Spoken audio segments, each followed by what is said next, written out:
Donc bonjour à chacune et chacun d'entre vous. Merci beaucoup d'être venus aussi nombreux. Merci beaucoup à l'ESP de m'accueillir pour la 3e fois cette semaine. J'ai passé une très bonne semaine et je vous en remercie. Voilà, tout simplement. Alors ce soir, on parle de l'enseignement laïque des faits religieux. Et vous avez raison, l'expression peut paraître surprenante. Je vais même dire à quel point elle peut paraître surprenante. On pourrait penser qu'il s'agit là presque d'un oxymore, d'un clair-obscur. C'est-à-dire que mettre ensemble religieux et laïque ne va pas de soi du tout dans notre société où la religion et la laïcité, dans l'esprit d'un certain nombre de gens, ne peuvent être que contradictoires et incompatibles. Donc parler d'enseignement laïque des faits religieux, ce serait ce qu'on appelle traditionnellement une forme de mariage de la carpe et du lapin. Bon. Et par rapport à ça, je voudrais montrer ce soir, en expliquant la façon dont le ministère de l'Éducation nationale s'y prend pour administrer cet enseignement laïque des faits religieux, je voudrais montrer que, loin d'être en soi contradictoire, il y a là quelque chose qui est possible. Et même pour un certain nombre de raisons que je vais essayer de donner, il y a là quelque chose qui est souhaitable. C'est-à-dire qu'il me semble qu'il est bon que les faits religieux, on va commencer par expliquer ce qu'on entend par faits religieux, il me semble qu'il est bon, il est même nécessaire que les faits religieux aient une place à l'école, dans l'école laïque, c'est-à-dire en toute laïcité. Donc la laïcité et la religion ne sont pas des sœurs ennemies. Il n'y a pas, pour celui qui est croyant et qui vit dans un État laïque, un conflit de loyauté qui serait absolument irréductible et définitivement insurmontable. Je dis qu'elles ne sont pas deux sœurs ennemies. Je fais référence à la conférence d'hier. Hier, on parlait de la fraternité et on s'apercevait à quel point la fraternité était difficile. On a parlé hier des frères ennemis. Aujourd'hui, on ne va pas parler des sœurs ennemies en parlant de la religion et de la laïcité. Et au contraire, je vais essayer avec vous d'argumenter ce qui est ma conviction personnelle de fond, à savoir le fait que, si je le dis dans des termes peut-être plus généraux, la laïcité n'est pas incompatible avec la préoccupation pour chaque être humain que nous sommes de donner une dimension spirituelle à sa vie. Et quand je dis de donner une dimension spirituelle à sa vie, vous voyez que tout de suite je fais un déplacement, j'opère un déplacement, je passe du religieux au spirituel. Parce que ce qui est en jeu pour moi, c'est... Alors évidemment, d'abord ça va encore mieux en le disant, le religieux n'est pas la totalité du spirituel. Le religieux n'épuise pas le spirituel. Ce sont deux termes qui sont difficiles à définir. Je les définirai au fur et à mesure de mon exposé. Je voudrais simplement dire, pour commencer, que la laïcité n'est pas incompatible ni avec le religieux en particulier, ni avec le général, ni avec le spirituel en général, à condition que nous réussissions à désamorcer, peut-être, du côté du religieux, tout ce qui pourrait être incompatible avec deux choses qui sont requises par la laïcité. D'une part, l'exercice de la liberté de conscience et d'expression, c'est-à-dire que tout ce qui, du côté du religieux, relève du dogmatique, à partir du moment où ce dogmatique veut s'imposer comme une vérité totale et comme une vérité pour tous, sans laisser la place à la liberté de conscience et d'expression, et à la liberté d'examen, et à la liberté critique de chacun, alors là, oui, là, il y aurait incompatibilité entre laïcité. Mais il est évident que la religion, si elle a historiquement et encore actuellement aujourd'hui une pulsion dogmatique, c'est-à-dire si elle vexe, si elle bride, voire si elle interdit aussi souvent une réelle liberté de conscience et d'expression en imposant quelque chose à la conscience, néanmoins, toute religion n'est pas par essence dogmatique. Il y a des façons de vivre sa religion qui sont des façons libres de vivre sa religion. Et donc, si vous voulez, je reprends mon propos, si nous arrivons à désamorcer du côté du religieux tout ce qui serait incompatible avec la liberté, alors du même coup nous rendons le religieux compatible avec la laïcité, et de la même manière, si nous désamorçons, mais les deux sont liés, du côté du religieux, tout ce qui est incompatible avec la reconnaissance plénière de l'altérité, c'est-à-dire de la différence de point de vue, et de la valeur du point de vue de l'autre. Il n'a pas la même religion que moi, ou il n'a pas de religion et moi j'ai une religion. Vous pouvez prendre toutes les combinaisons possibles et imaginables, à partir du moment où, ayant une croyance religieuse, j'accepte pleinement le jeu démocratique de l'existence de l'altérité et de l'affirmation en face de moi d'une altérité, c'est-à-dire le plein droit à l'autre de ne pas penser comme moi, eh bien, à partir du moment où la religion s'avance, y compris dans l'espace public, si je le dis de la manière la plus générale, dans la totalité de l'espace social, sans avoir la prétention de réduire l'altérité à néant, sans avoir la prétention de dominer les individus, c'est-à-dire de vexer la liberté, alors là, il me semble qu'il n'y a pas de raison en soi ou de raison rédhibitoire pour laquelle la religion et la laïcité seraient incompatibles. Bon. Et puis, il y a aussi une condition du côté de la laïcité, pour que les deux soient compatibles. C'est comme dans toute relation humaine, à l'échelle personnelle ou à l'échelle collective. Il faut être deux à faire un effort, il faut que ce soit mutuel, il faut que chacun fasse un pas vers l'autre. Si la laïcité se considère elle-même comme une arme de destruction massive du religieux, dont la vocation est d'éliminer toute présence du religieux dans tout espace social qui soit, ça va être un petit peu difficile de s'entendre.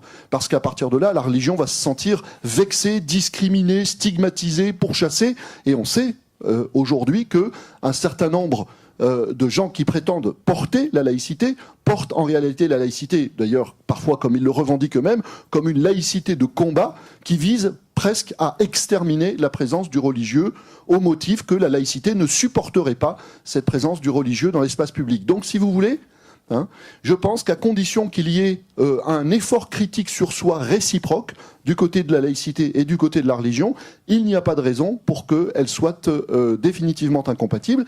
Et à cet égard, donc, ça n'est pas un oxymore, c'est-à-dire ce n'est pas une contradiction dans les termes que de parler d'enseignement laïque des faits religieux. Nous ne sommes pas en train de nous embarquer dans une aventure improbable, vous voyez, une espèce d'aventure conceptuelle qui ne correspondrait à rien qui soit effectivement réalisable. Alors, avant quand même de me lancer bille en tête, on est à l'ESP. Beaucoup d'entre vous sont des étudiants qui vont avoir besoin de billes là-dessus, qui vont avoir besoin d'outils, si je le dis dans notre jargon éducation nationale, de ressources, etc., etc. Et donc, je voudrais vous donner quelques références vraiment majeures d'emblée. Il n'y a pas grand-chose, je dirais, de canonique. Enfin, si je dis canonique, bon, allez, disons. Il n'y a pas grand-chose de canonique sur le sujet, mais il y a quand même des incontournables. Et parmi les incontournables, il y a au moins 2 ou 3 petites choses. Je vous donnerai au fur et à mesure de mon exposé pas mal de références, mais je commence par celles qui sont vraiment fondamentales. Outre évidemment le Cité du Scol, enseignement laïque des faits religieux, mais ça, j'ai même pas besoin de vous le dire. Il y a le rapport de Régis Debray sur l'enseignement laïque du fait religieux qui avait été publié en 2002. Vous le trouvez in extenso sur Internet. Debray, ça s'écrit D-E-B-R-A-Y. Vous le trouvez sur Internet. Et puis, à la suite du rapport Debray, ce qui est encore aujourd'hui le livre sur la question de l'enseignement laïque des faits religieux, qui a été écrit par un de mes collègues qui est aujourd'hui à la retraite, inspecteur général, qui était le doyen de l'inspection générale d'histoire géo, qui s'appelait Dominique Borne, Borne comme une borne. Et il l'a écrit avec un professeur de l'école pratique des hautes études, qui est spécialiste notamment de la sécularisation, qui s'appelait Jean-Paul Willem. Willem, ça s'écrit W-I-2-L-A-I-M-E. Voilà. Donc Jean-Paul Willem. Et le livre s'appelle, ils n'ont pas fait compliqué quand on peut faire simple, enseigner les faits religieux, tout simplement, enseigner les faits religieux, point, quels enjeux. Voilà. C'est paru chez chez Armand Collin en 2007. Bon. Et puis, sur le sujet, si vous voulez avoir une information complémentaire, dernière référence avant vraiment d'entrer dans le vif du sujet, le ministère de l'Éducation nationale, ces dernières années, a travaillé énormément en partenariat avec l'IESR, c'est-à-dire l'Institut européen en sciences des religions, qui est basé à Paris et qui est un institut au sein de l'EPHE, c'est-à-dire de l'École pratique des hautes études. Et l'IESR a produit tout un ensemble de ressources pédagogiques relatives donc à l'enseignement laïque des faits religieux. Donc allez sur le site de l'IESR, regardez quelles sont les publications de l'IESR. Nous, ministère de l'Éducation, énormément appuyés sur eux dans les années qui ont précédé. Alors maintenant, je voudrais entrer dans le vif du sujet, en commençant par définir un petit peu les termes. Tout d'abord, si on parle d'enseignement laïque des faits religieux, il faut insister, si vous voulez, un petit peu sur l'épithète laïque ici en contexte. C'est pas la laïcité en général, c'est qu'est-ce qui garantit qu'un enseignement des faits religieux est laïque. C'est-à-dire, qu'est-ce qui garantit qu'au moment de parler du religieux, on puisse le faire, et on démontre notre capacité à le faire, de manière effectivement laïque. Bon. Immédiatement, ça veut dire quoi? Ça veut dire que moi, le professeur, je ne vais pas faire un cours de religion, je vais faire un cours sur la religion ou sur les religions. Et je voudrais expliciter le sens de cette distinction, qui n'a l'air de rien, comme ça, au départ, cours de religion et cours sur la religion. Donc, en l'occurrence, cours sur la religion ou sur les religions, et pas cours de religion.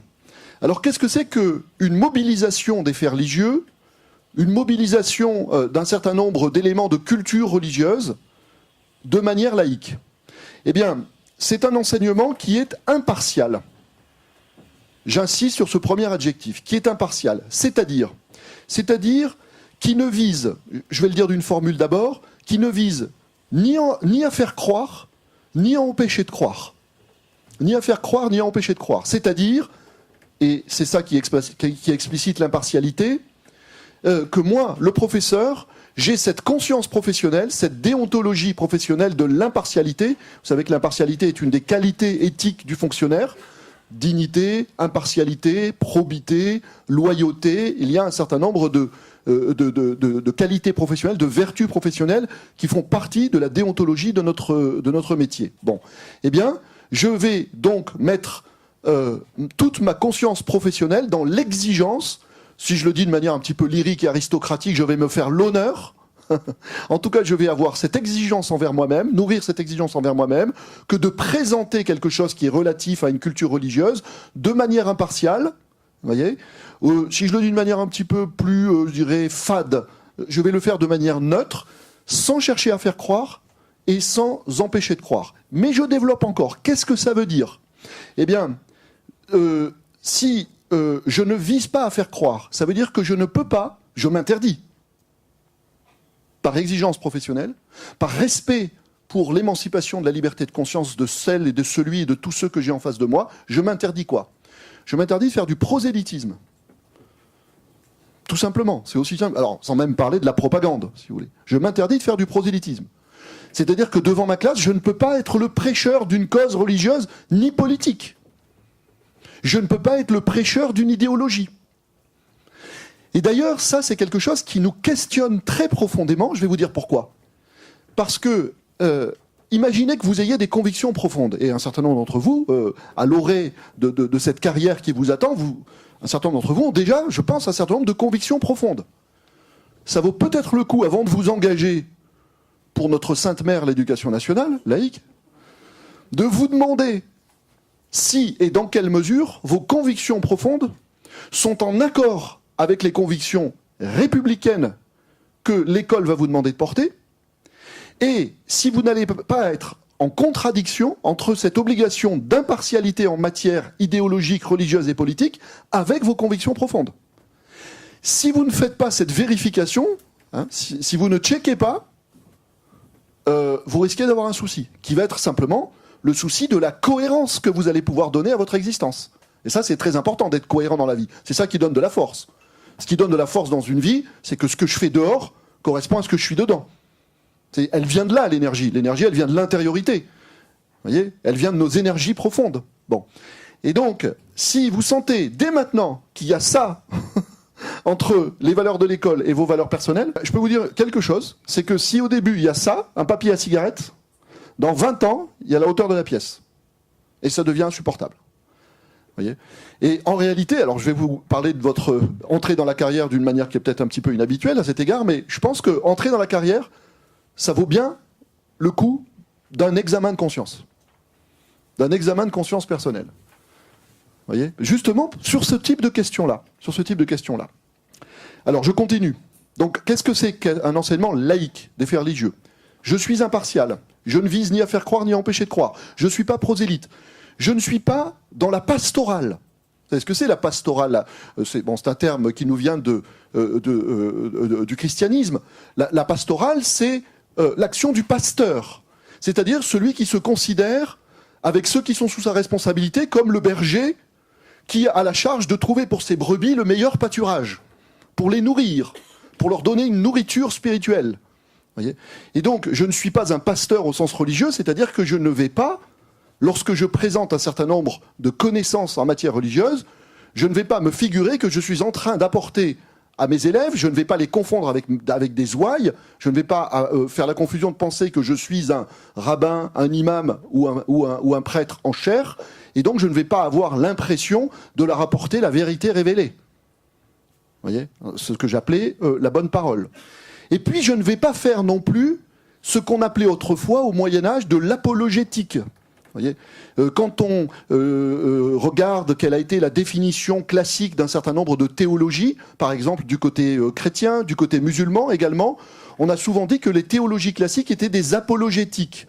Qu'est-ce que ça veut dire des apologétiques ? Dans apologétique, il y a apologie, et quand on fait l'apologie, on prend la défense d'eux.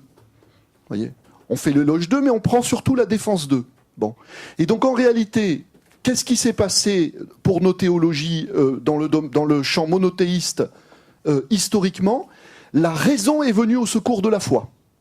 La raison est venue au secours de la foi, c'est-à-dire que la foi, pour en même temps se consolider et se propager, a appelé à son secours, à sa rescousse, à son soutien, les lumières de la raison, c'est-à-dire le rouleau compresseur logique de la capacité argumentative de la raison, censé venir non pas même seulement argumenter, mais démontrer les vérités de la foi. Voilà ce qu'on a appelé des théologies, et c'est presque un pléonasme de dire des théologies apologétiques. Donc je ne suis pas devant ma classe un théologien qui fait de l'apologétique.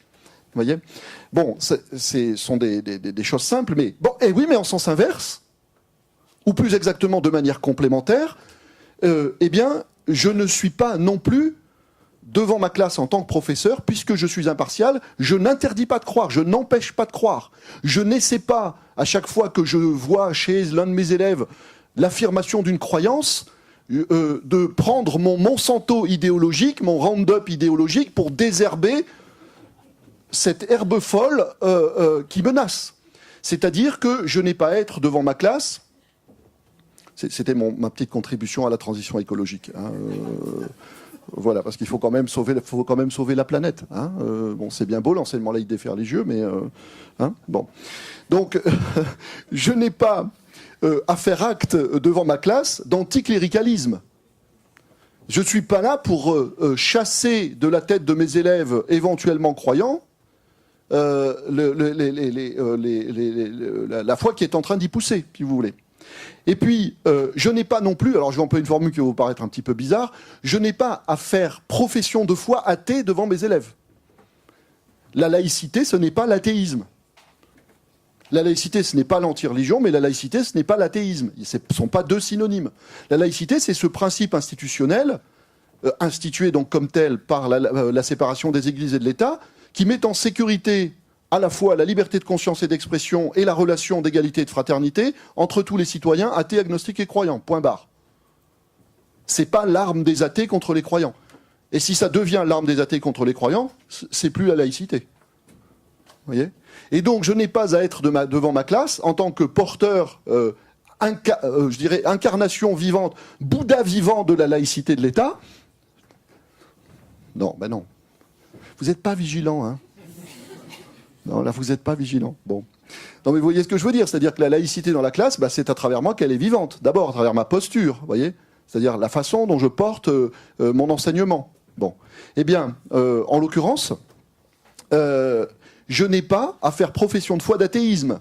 C'est-à-dire que je n'ai pas à partir du principe athée que Dieu n'existe pas, que les dieux n'existent pas, que les religions, ce sont des histoires de bonnes femmes. Je n'ai pas le droit, tout simplement, d'autant plus que je dois être très très vigilant, moi le professeur, à la relation d'autorité que j'ai vis-à-vis des élèves. Quand je dis la relation d'autorité, ça ne veut pas dire, il ne faut pas rêver que je les impressionne beaucoup par mon aura, etc. Hein ? Mais quand bien même la relation que j'ai avec eux est très spontanée, je dirais presque horizontale parfois, etc., restons vigilants. Restons vigilants, c'est-à-dire que dans l'esprit de l'élève, je suis quand même le professeur. Et la parole du professeur, ce n'est pas n'importe quelle parole. Donc, à chaque fois que je mets du poids dans une parole, je dois faire attention, parce que le poids va peser dans la tête de l'élève.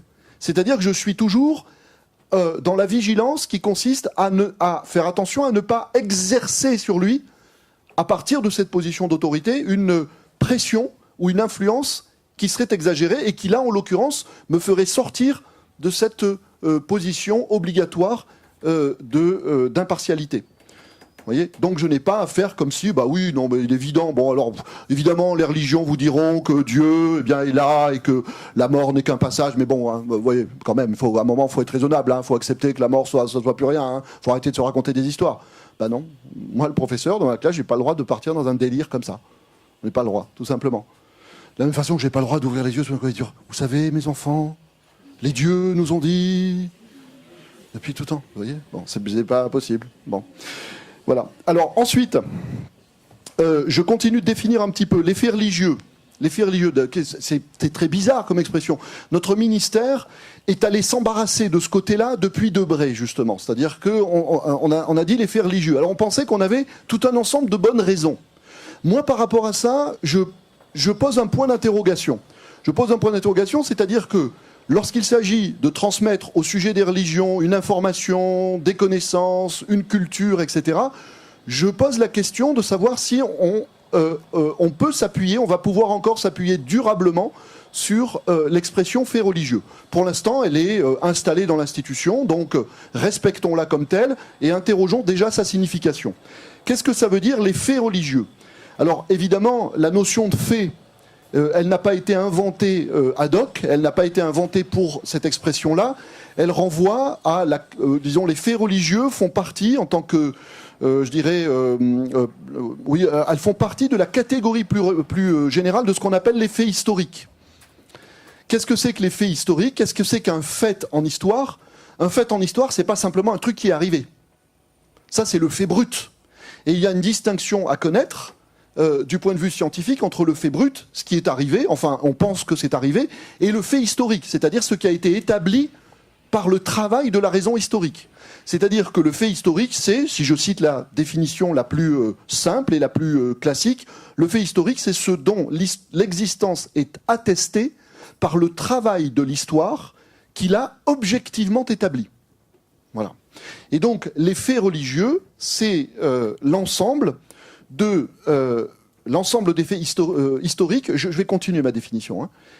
Et en tant que tel, l'ensemble de ce qui, du côté du religieux, du côté des religions, puisque fait religieux est au pluriel, du côté des religions, a pu être, du point de vue de son existence, établi par l'histoire comme activité scientifique. Les faits religieux, il y a un autre enracinement épistémologique de la notion de fait. Là, je vous le dis, c'est vraiment une référence, à mon avis, que vous devez posséder, quelle que soit la discipline dans laquelle vous allez enseigner. Ça fait vraiment partie de la culture générale. C'est la notion de fait social chez Émile Durkheim. Lisez le chapitre 1 d'Émile Durkheim, d'un livre d'Émile Durkheim qui s'appelle « Les règles de la méthode sociologique ». C'est au tournant du 19e et du 20e siècle. Donc le fait social, c'est ce qui préexiste à l'individu dans une société, c'est-à-dire ce qui s'impose à lui comme structure d'en haut et du dehors. Vous voyez ? Et dont l'individu va se servir pour sa propre construction comme une sorte de matrice de mise en culture de son identité, de sa personnalité, de son humanité, etc.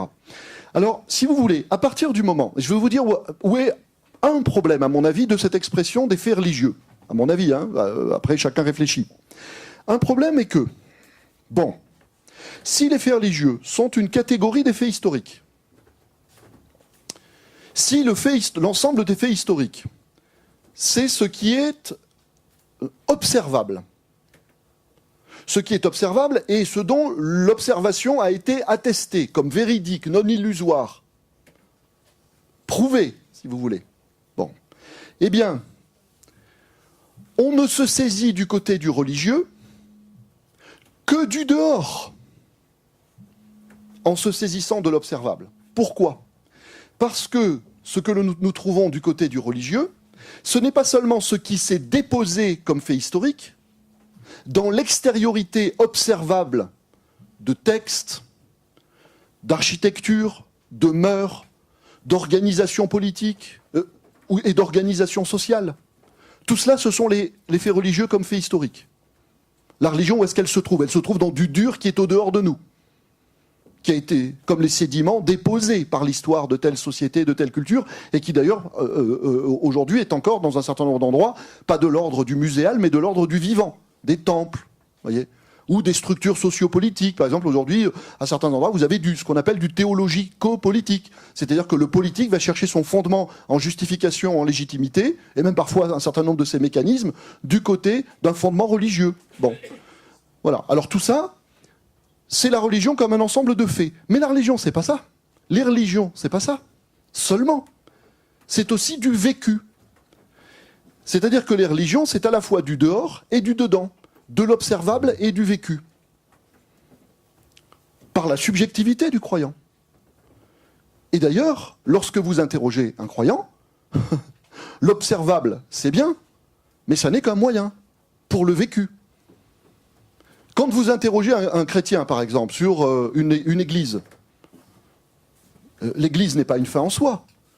L'église, comme le tout de la religion observable, le tout de la religion déposée dans l'extériorité, c'est, comme le disent les bouddhistes, simplement un véhicule. Un véhicule censé permettre à l'intériorité de faire un certain trajet spirituel. Spirituel, c'est-à-dire un certain trajet de soi vers soi, ou de soi vers les dieux, ou de soi vers la vérité, etc., etc. Et donc, en adoptant l'expression fait religieux, l'école a choisi de se saisir du religieux dans sa dimension extérieure, en laissant de côté, peut-être parce que relevant de l'intime, du personnel, justement du trop subjectif, tout ce qui est pourtant le cœur même du religieux en tant qu'expérience, c'est-à-dire en tant que quelque chose qui est vécu par la subjectivité croyante. Et au sujet de quoi il y a débat. Et l'école peut parler de ce débat. Qu'est-ce qui est vécu par la subjectivité croyante?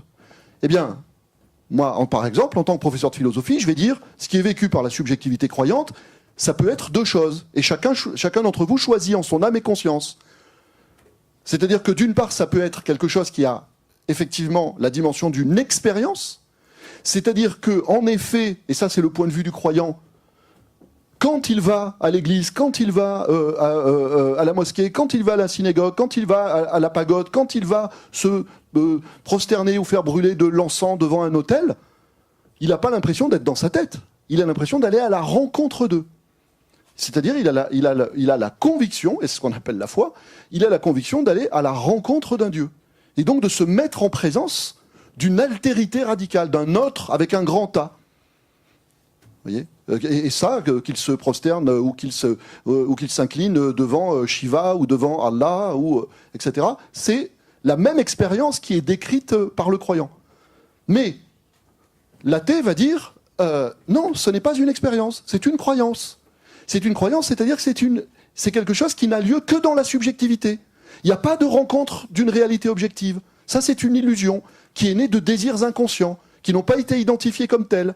Quels désirs inconscients? Le désir de se trouver dans l'univers un grand interlocuteur qui nous rassure sur le fait que tout cela n'est pas en vain, que tout cela a du sens. Vous voyez? Bon. Et donc, il y a là une expérience ou une croyance, en tout cas un phénomène qui est extrêmement difficile à évaluer. Et c'est peut-être pour ça, d'abord, que prudemment, l'école s'est saisie du religieux dans ce qu'il a d'observable pour tous, je dirais. Ce sur quoi nous pouvons nous rencontrer. Et c'est en ce sens-là que peut-être cet enseignement est laïque.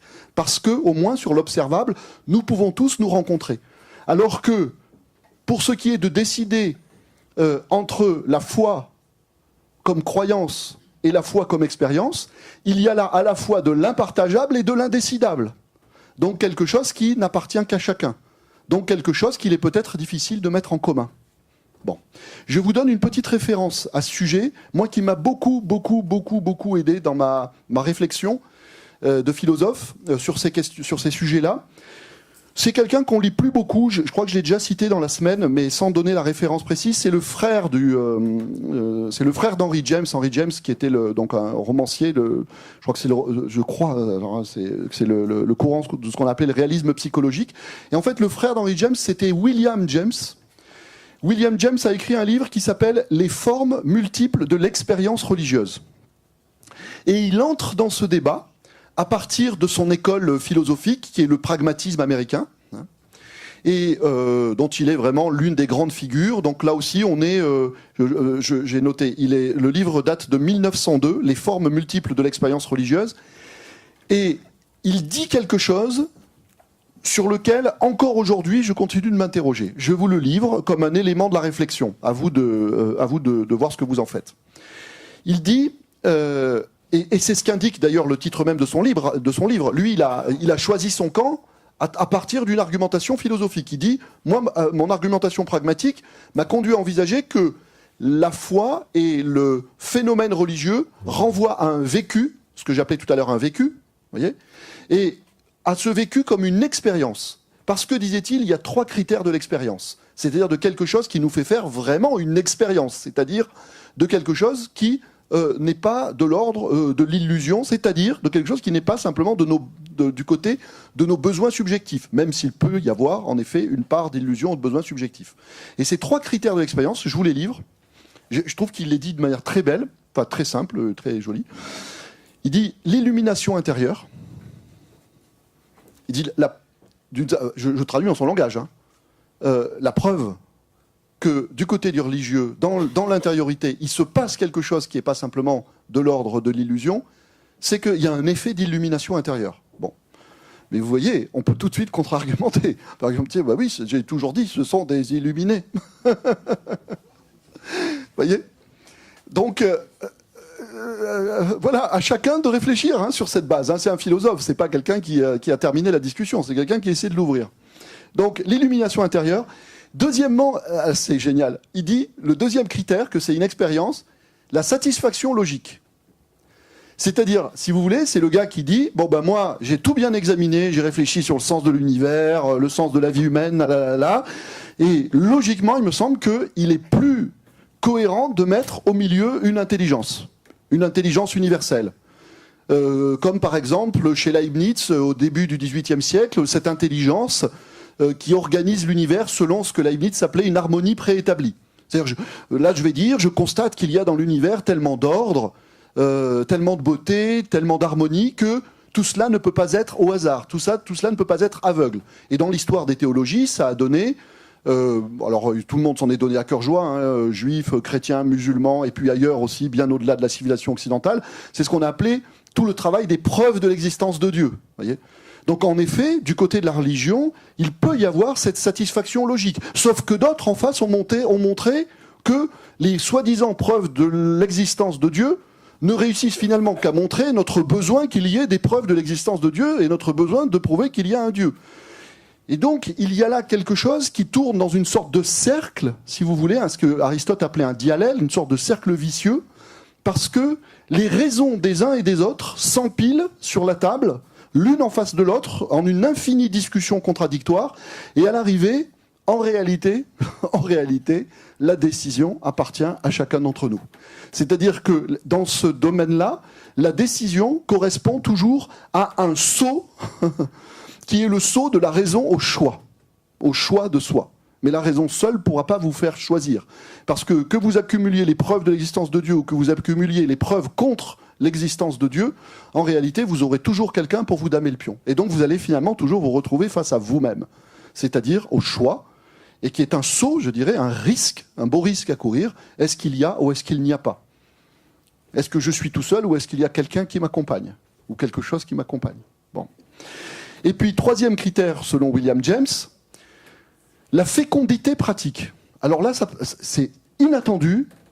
Il dit, ce qui prouve que du côté de la religion, il n'y a pas uniquement de l'illusion, c'est que l'illusion ne peut pas produire du réel.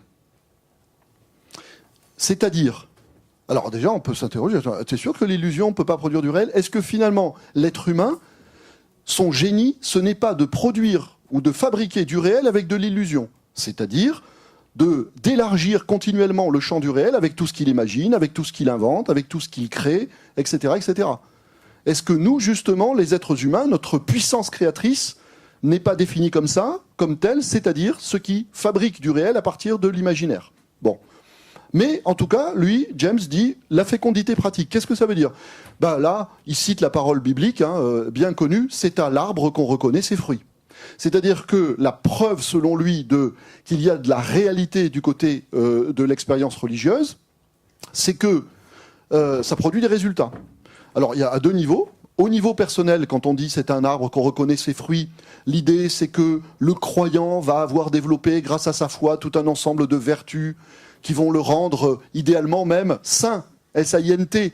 Il va rayonner de douceur, d'humilité, etc. Ou le sage, qui serait allé prendre sa lumière de connaissance du côté d'une source surnaturelle. Alors lui, il rayonne de vérité, etc. Posez-lui 1000 questions, il répondra à 1000 questions, etc., etc. Bon. Donc, au niveau personnel, on pourrait juger de la réalité de ce qui se passe dans une intériorité à partir de ce qu'elle donne à l'extérieur de soi, à examiner. Et puis, à l'échelle collective, on jugerait de la fécondité, on jugerait de la réalité de l'expérience religieuse à partir de sa fécondité, c'est-à-dire ce qu'elle produit dans l'histoire des peuples. Là, on pourrait dire, oui, alors là, ça c'est très convaincant, parce que toutes les grandes religions du monde ont été des matrices de civilisation, et pendant des millénaires. Donc elle est là, la fécondité pratique aussi. Vous voyez ? Sauf que, en même temps, elles ont structuré des sociétés, elles ont organisé des sociétés, et en même temps, elles ont produit dans le monde humain tout un ensemble de désordres. Donc est-ce que ces désordres n'attestent pas là du fait que les hommes se sont égarés à cause d'une illusion qui leur a fait croire en sa beauté et en sa vérité, alors qu'en réalité, elle ne produisait que de la violence. Vous voyez ? Donc, qu'est-ce qui... Vous voyez, vous savez ce que je suis en train de faire devant vous, là ? Là, j'ai une balance devant moi, parce que le philosophe, c'est toujours celui qui essaie de discerner. Vous voyez ? On discerne. Alors, il met des poids. Il met un poids là, il met un poids là, il observe. Ça penche. Vous voyez ? Bon, donc, comme ça, on fait un travail de mesure. Je vous ai donné William James parce que je pense, ce qui est intéressant, c'est qu'en même temps, il accrédite l'idée que du côté du vécu religieux, il y a quelque chose qui est de l'ordre de l'expérience, et en même temps, les arguments qu'il avance sont des arguments qui, en réalité, ne permettent, et c'est déjà énorme, que d'approfondir la discussion de façon utile. Bon. Alors, j'ai essayé de définir les faits religieux, tout ce que je vous ai raconté sur l'observable, et puis sur le vécu, etc. Bon. Quand même, une fois on est un peu au clair sur ces définitions, la première question qui doit être posée sur le sujet qui nous intéresse ce soir, l'enseignement laïque des faits religieux, c'est... alors, la première question, non, je l'ai posée déjà, c'était est-ce que c'est possible ? On a déjà examiné un petit peu ça. Et puis la deuxième question, c'est à quoi ça sert ? L'idée, c'est quand même... c'est toujours pareil, dans nos sociétés et dans nos systèmes, on a toujours tendance à se poser la question du comment avant de se poser la question du pourquoi ou vers où. On est souvent en manque de cap. Ou comme le diraient les religions, on est souvent en manque d'orient. D'un orient vers lequel se tourner, c'est-à-dire d'une grande destination, d'un horizon, d'un idéal. Quelque chose qui fasse converger nos efforts collectifs. Et Dieu sait, enfin s'il existe, mais ça sera demain, que c'est ce qui nous manque aujourd'hui dans nos déserts de sens. Bon. Donc les finalités, quelles sont les finalités d'un enseignement laïque des faits religieux ? Si vous allez regarder du côté du Cité du Scol que je citais tout à l'heure, il vous dit un truc qui ne mange pas de pain, bon, mais ça va encore mieux en le disant. Il est inscrit dans le socle commun de connaissances, compétences et culture comme la transmission, je cite, d'un ensemble d'éléments de compréhension de notre patrimoine culturel et du monde contemporain. Bon, je vous la fais courte, ça sert à comprendre le passé et le présent et la relation entre le passé et le présent. Voilà. Sauf que je vous la fais courte, mais ça demande à être approfondi, ça demande à être explicité. C'est-à-dire que l'idée, c'est que s'il y a une justification de l'enseignement laïque des faits religieux, c'est que nous ne pouvons pas comprendre, le monde dans lequel nous vivons, 2, qui nous sommes, si nous ne savons pas d'où nous venons. Et ce qui s'est construit déjà. J'explicite. Ça, c'est une question très profonde, qui n'a l'air de rien, mais qui est très profonde. Moi, souvent, je l'ai dit comme ça dans un certain nombre de livres. Bon, j'aime beaucoup cette formule. Voilà, elle veut quasiment rien dire, mais ça fait rien. Quelle heure est-il dans la civilisation humaine? Ou quelle heure est-il dans l'humanité? C'est-à-dire que nous sommes les fils, quel que soit le continent d'où nous venons, nous sommes les fils d'une histoire qui commence à être sacrément longue. Je dis sacrément longue, sacrée sans aucune référence au religieux. Nous sommes les filles et les fils d'une très longue histoire. Nous arrivons à un moment donné d'un trajet qui a déjà été très très long. Voyez ? C'est comme si vous rejoigniez en route un groupe de marcheurs. Ils marchent depuis des semaines et des semaines et des semaines. Ils ont une bonne connaissance du chemin sur lequel ils marchent. Et puis vous arrivez avec la prétention de leur dire où il faut aller et comment faire et combien d'heures il faut marcher par jour. Vous ne pouvez pas. La première sagesse élémentaire, la première prudence élémentaire, c'est de leur demander ce qui s'est déjà passé pour eux et où ils en sont. Voyez ? Bon. Et donc, en réalité, la première vocation et justification de l'enseignement des faits religieux, c'est ça. C'est de nous permettre de comprendre d'où nous venons. Bon. Alors ça, on peut le dire à plusieurs niveaux. Et je voudrais donner des exemples. Et je voudrais approfondir un petit peu ces exemples. Souvent on dit, quand vous lisez le rapport Debré par exemple, il va insister sur la dimension d'héritage et la dimension patrimoniale de l'enseignement laïque des faits religieux. Il va dire, si vous emmenez des gamins au Louvre, ou dans n'importe quel autre musée, où se trouvent des œuvres classiques, s'il n'a aucune culture générale en matière de faits religieux, il va complètement passer à côté de ce qu'il aura sous les yeux. Il ne va pas comprendre les références, il n'aura pas les codes, si vous voulez. Il ne va pas repérer que la dame qui est là et qui a l'air malheureuse, eh bien, c'est la Vierge Marie qui est en train de recueillir le Christ à sa descente de croix. Vous voyez ? Bon. Il ne saura pas identifier une pietà, par exemple la pietà de Michel-Ange. Il pensera simplement que c'est une maman malheureuse parce que son fils vient de se faire tuer par la police. C'est pas ça, en fait, qui s'est passé. Hein ? Bon.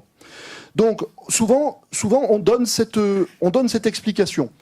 Moi, cette explication, je la trouve juste, mais à la condition qu'on l'approfondisse un peu. Tiens, je reste sur l'exemple de la Pietà.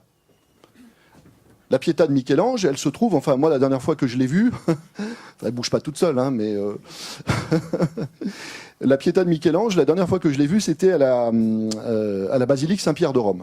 Bon, et voilà, au milieu des marbres qui nous avertissent que l'Église est puissante. Bon, et donc, qu'est-ce qui est transmis à travers la connaissance de cette œuvre? C'est pas seulement l'histoire biblique, c'est pas seulement un épisode évangélique. Ce qui est éduqué là, dans cet enseignement laïque aux faits religieux, à travers cet exemple, c'est quelque chose qui est très important. C'est ce qu'on appelle l'intelligence symbolique. L'intelligence symbolique. Et l'intelligence symbolique, c'est quoi ? C'est l'intelligence de ce dont une représentation est l'image, avec cette idée que dans l'image, il y a la représentation de quelque chose qui est extrêmement profond et qui nous donne rendez-vous avec un des fondamentaux de notre condition humaine. Et c'est exactement ce qui se passe avec la Pietà. C'est-à-dire que ça ne suffit pas de dire à l'enfant « Alors, tu vois, eh bien, c'est la Vierge Marie parce que dans le christianisme, eh bien, le Christ, enfin Jésus, a été crucifié. Et étant crucifié, il est mort, puisque c'est souvent ce qui arrive après une crucifixion. Et donc, eh bien, sa mère l'a recueilli, etc., etc. » Bien sûr que je dois lui dire ça. Je dois lui expliquer. Ça fait partie de la culture générale, bien sûr. Mais ça ne suffit pas. Parce que ce n'est pas seulement le Christ. Parce que ce n'est pas seulement la Vierge Marie. Parce que toute représentation chrétienne de la Vierge avec son enfant renvoie à tout un univers qui a été exploité dans toutes les autres traditions spirituelles du monde et qui est, en réalité, à travers la mère et l'enfant, la relation qui est suggérée de l'être humain à lui-même comme en situation et en responsabilité d'accoucher de lui-même. D'accoucher de lui-même, si je le dis à la mode nietzschéenne, deviens ce que tu es. Deviens ce que tu es. Femme, homme, tu as à faire quelque chose de toi. Tu es né une première fois de ta mère biologique, et la responsabilité que tu as de ton existence, c'est de renaître le plus grand nombre de fois possible.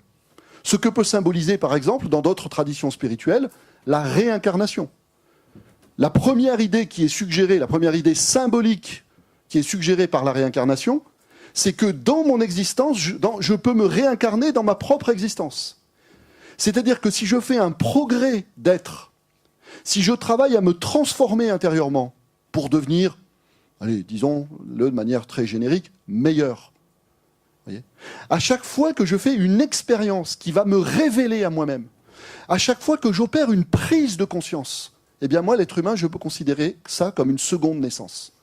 Et donc en réalité, quand on parle de la Pachamama, de la terre-mère, des symboles de fertilité, des symboles de maternité, des symboles de fécondité, c'est pas seulement, vous voyez, si je le prends au premier degré, mais là l'intelligence symbolique, elle est nulle. C'est dire, ah oui, parce que c'est notre mère nature qui nous a enfantés, etc. Ouais, super. Vous voyez ? Et tout est sorti d'une matrice, si vous voulez. Ouais, super. Mais en quoi est-ce que ça va m'aider, moi, l'être humain,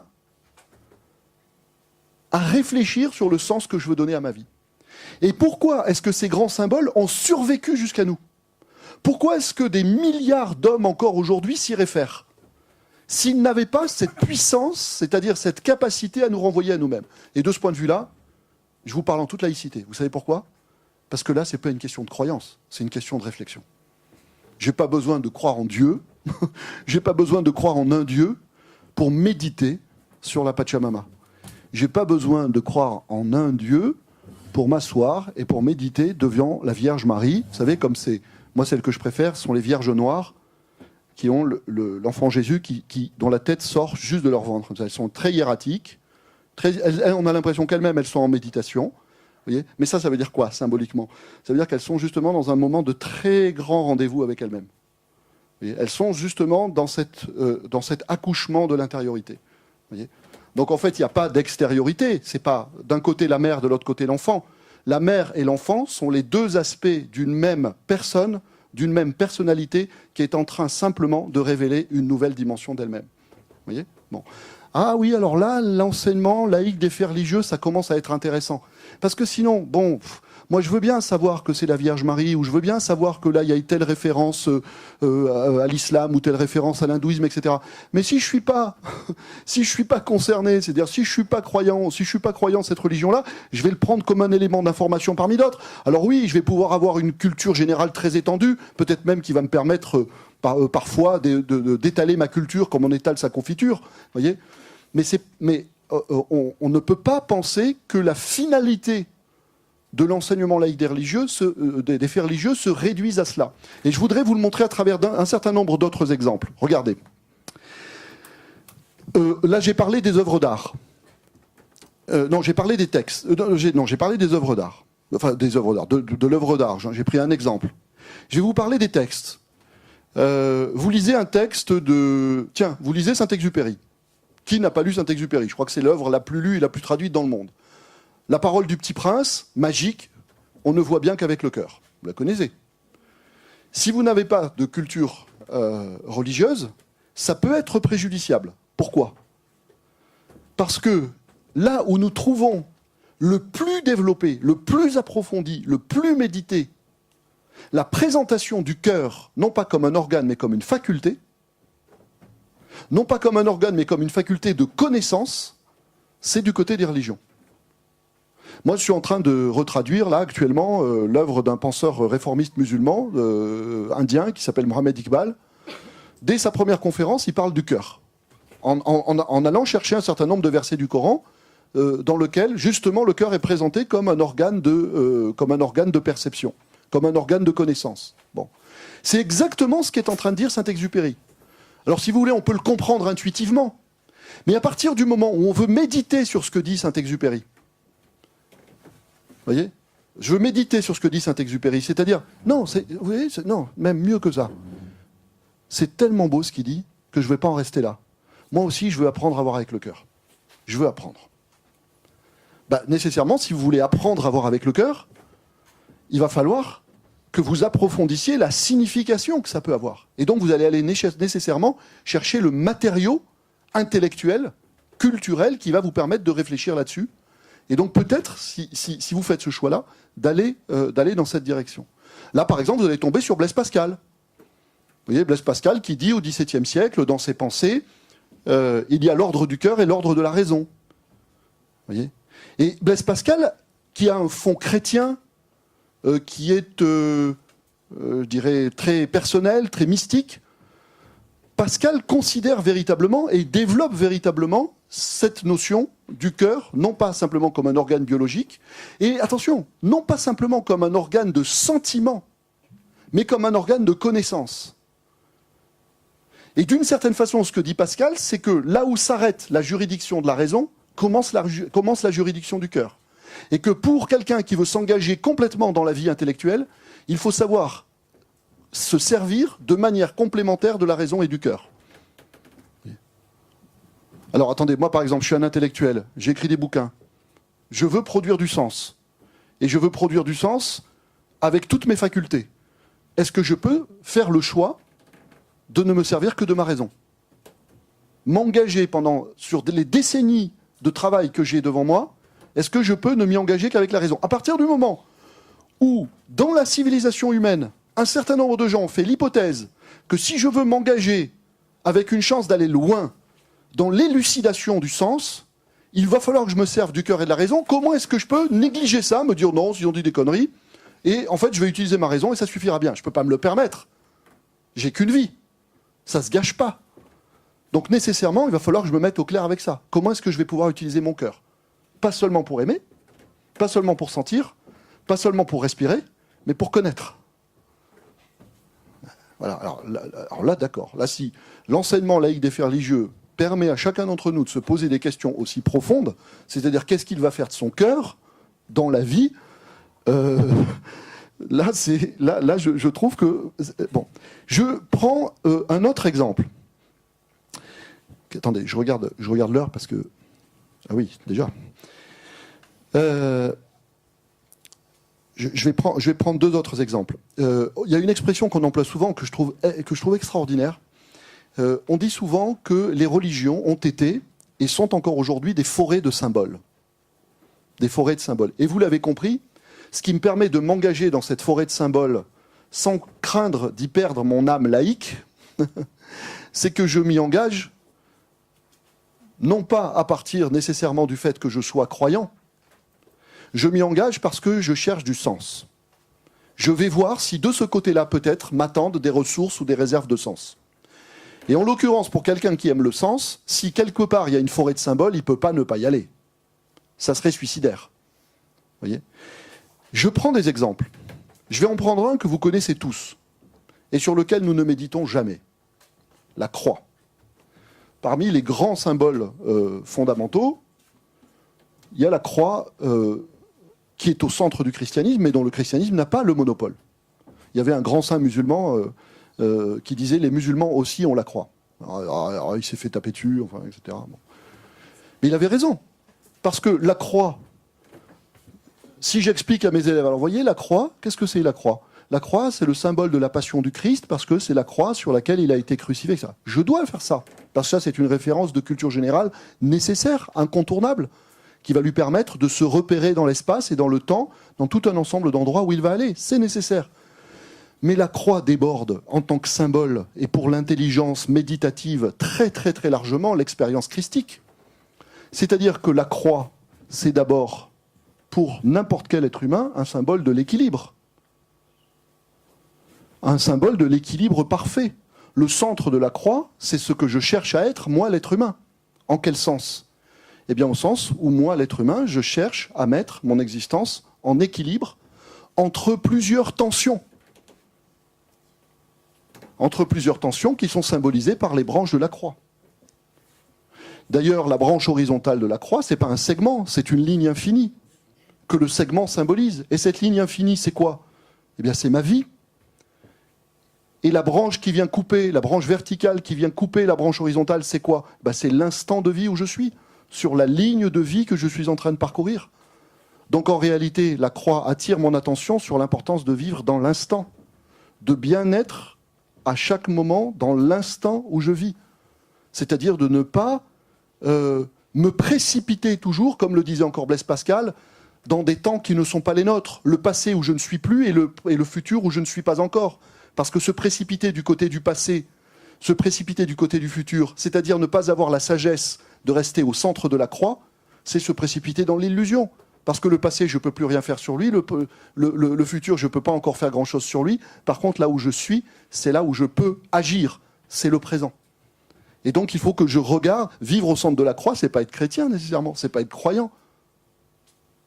Essayer de se tenir au centre de la croix, c'est essayer, si je le dis par exemple sur le mode hédoniste des épicuriens, c'est carpe diem.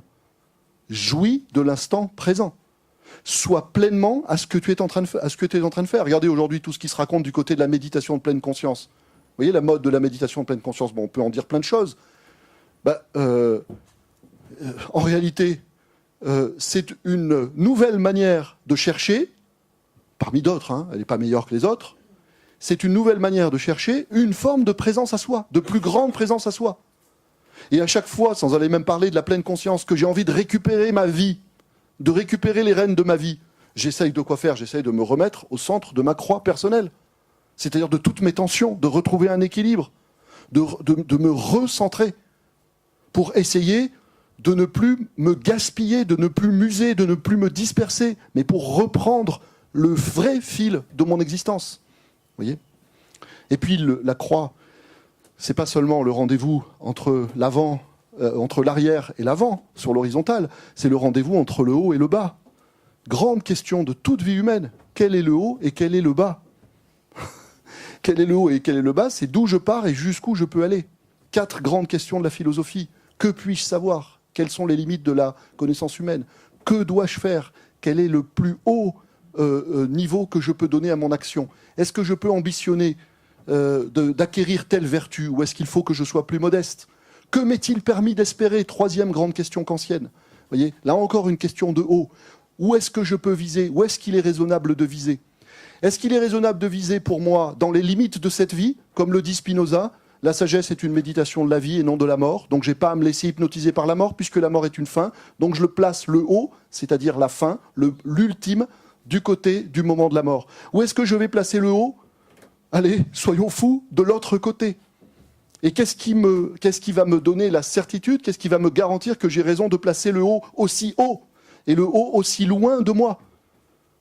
Est-ce que je ne suis pas en train de laisser passer la seule chose qui est entre mes mains, c'est-à-dire cette vie, pour des paradis artificiels? Des paradis artificiels, pas au sens de...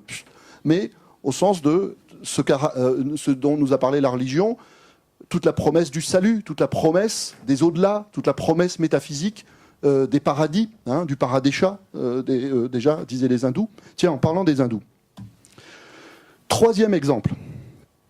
Vous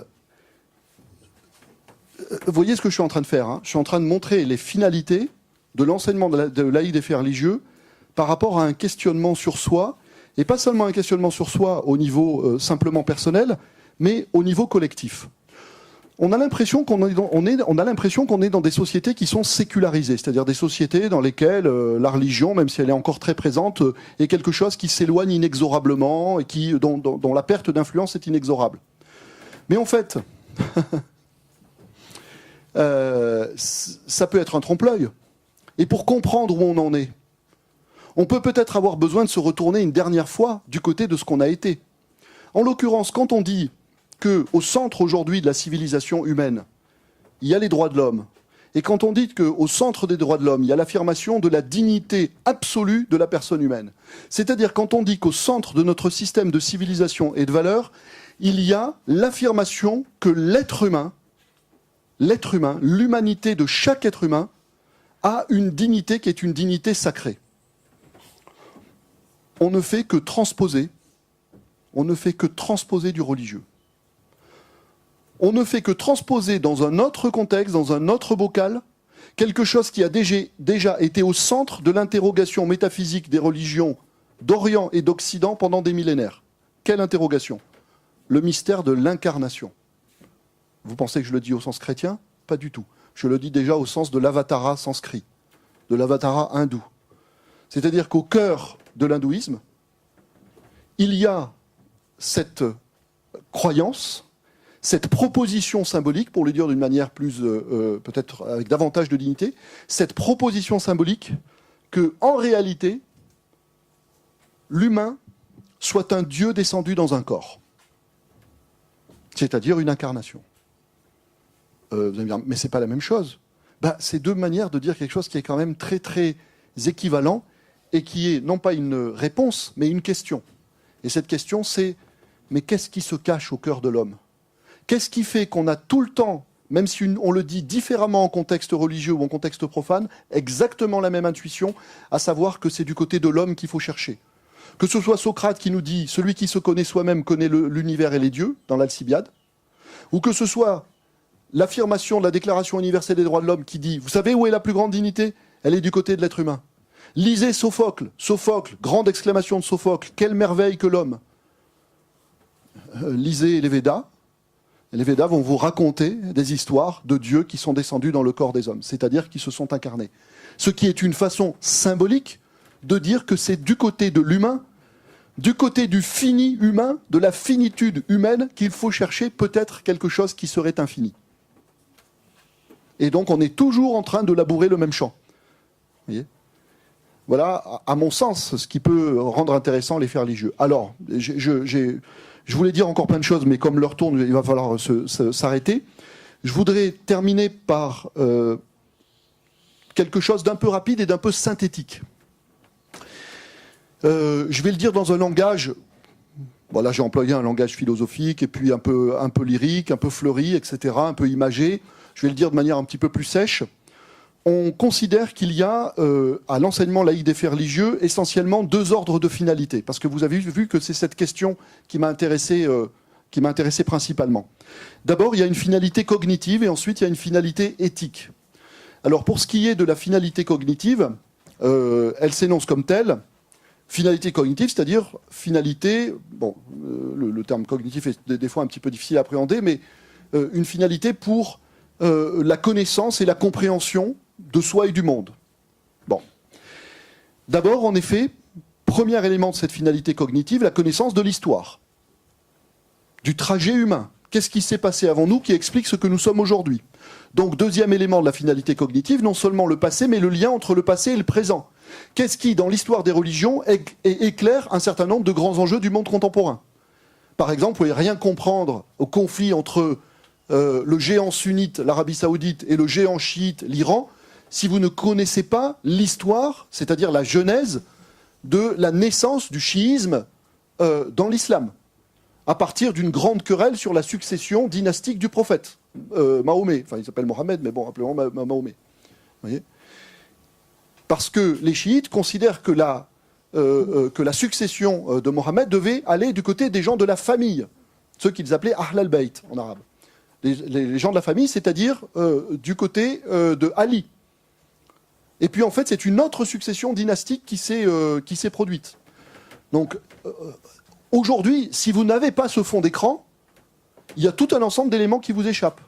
Et alors là, le bon discernement de ce genre d'enjeu du monde contemporain, c'est de situer ce qui relève du religieux, ce qui relève de la mémoire, ce qui relève des mythes fondateurs, etc., et ce qui est strictement politique. Strictement de l'ordre des intérêts de puissance géopolitique, là en l'occurrence entre ces deux pays. Voyez ?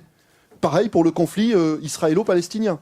Vous ne pouvez pas méconnaître le fait que Jérusalem est la ville que revendiquent comme source, comme mère, les trois religions monothéistes.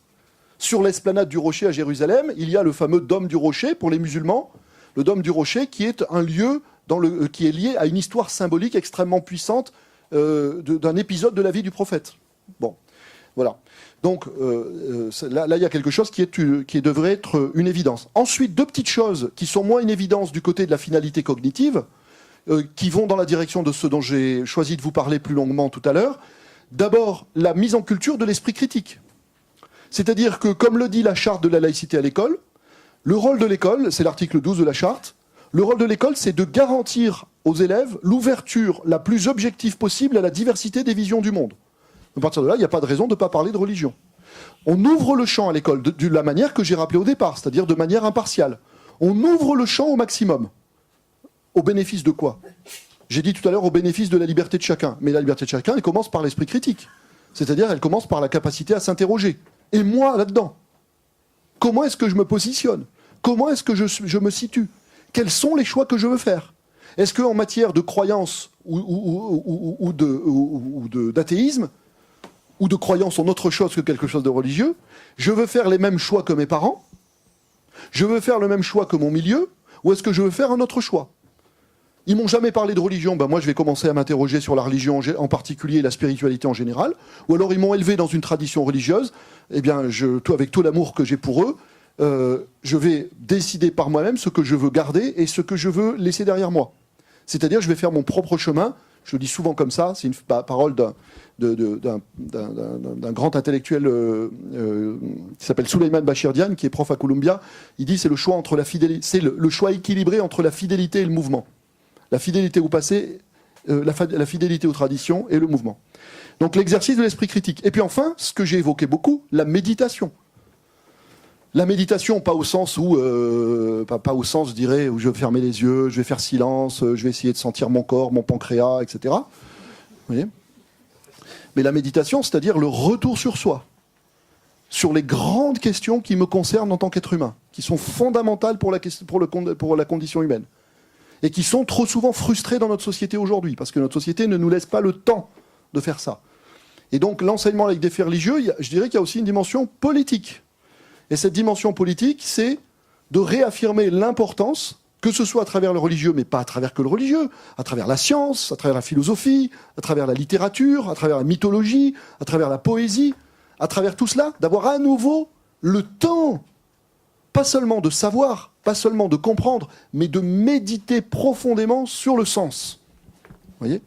Et puis du côté de la finalité éthique, je termine là-dessus, celui qui en a, à mon avis, le mieux parlé, c'est un peu difficile de dire ça, la dernière référence que je vous donne, c'est Paul Ricoeur. Paul Ricoeur n'a pas beaucoup écrit sur la laïcité, on aurait aimé qu'il fasse plus de choses, mais il y a un petit bijou qui est dans un livre d'entretien.